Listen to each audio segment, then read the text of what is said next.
মেসির হ্যাটট্রিকে বিশাল জয় আর্জেন্টিনার। এটি বিশ্ব চ্যাম্পিয়নের দল, এটি বিশ্বসেরা লিওনেল মেসির দল। আর্জেন্টিনার বিপক্ষে হোঁচট খাওয়ার শঙ্কায় ছিল অনেকে, তবে মেসি আশ্বাস দিয়েছেন সবাইকে। স্ক্যালোনির মাস্টার মাইন্ড চিন্তাভাবনা আর মেসির জাদুকরী হ্যাটট্রিক। আর্জেন্টিনার জয় নিয়ে আরও শুনুন প্রতিবেদনে। বিশ্বকাপের মঞ্চে আর্জেন্টিনাকে নিয়ে যত প্রশ্নই থাকুক, লিওনেল মেসি যেন সেগুলোর জবাব দিতে প্রস্তুত একাই। ফিফা বিশ্বকাপ 2026-এ নিজেদের প্রথম ম্যাচে আলজেরিয়াকে বড় ব্যবধানে হারিয়ে দুর্দান্ত সূচনা করেছে বর্তমান বিশ্ব চ্যাম্পিয়নরা। আর সেই দলের হয়ে 3টি গোল একাই করেছেন অধিনায়ক লিওনেল মেসি। কানসাস সিটির ম্যাচে শুরু থেকেই আলজেরিয়া সাহসী ফুটবল খেলেছে।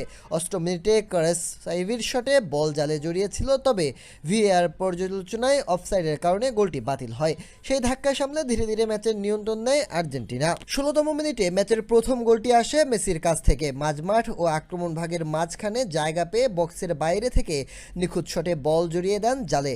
আন্তর্জাতিক ক্যারিয়ারে 118তম গোলটি আর্জেন্টিনাকে এগিয়ে দেয় 1-0 ব্যবধানে। প্রথমার্ধে আর্জেন্টিনা বলের দখল বাড়াতে থাকলেও আলজেরিয়া পাল্টা আক্রমণে কয়েকবার বিপদের আভাস দেয়, তবে এমিলিয়ানো মার্টিনেজের নেতৃত্বে আর্জেন্টিন রক্ষণভাগ ছিল যথেষ্ট সংগঠিত।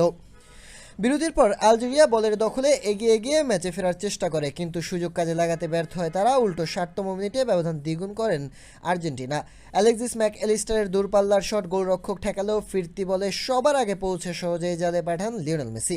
দ্বিতীয় গোলের পর ম্যাচ পুরোপুরি আর্জেন্টিনার নিয়ন্ত্রণে চলে যায়।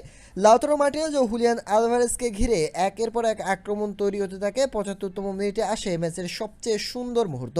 নিকোলাস গঞ্জালেসের সঙ্গে দ্রুত পাস আদান প্রদানের পর বক্সের কিনারা থেকে নিচু শটে নিজের হ্যাটট্রিক পূর্ণ করেন মেসি। 38 বছর বয়সে এই তারকা বিশ্বকাপে নিজের ষষ্ঠ আসরে খেলতে নেমেই আবারও প্রমাণ করলেন বড় মঞ্চে তিনি এখনও আর্জেন্টিনার সবচেয়ে বড় ভরসা। বিশ্বকাপ শুরুর আগে ইনজুরি, ফিটনেস ও দলীয় ভারসাম্য নিয়ে আর্জেন্টিনাকে ঘিরে নানা আলোচনা ছিল, তবে প্রথম ম্যাচে লিওনেল স্ক্যালোনির দল দেখিয়ে দিল তারা এখনও শিরোপা ধরে রাখার অন্যতম শক্তিশালী দাবিদার। আর সামনে মেসি থাকলে আর্জেন্টিনাকে কখনোই হিসাবের বাইরে রাখার সুযোগ নেই।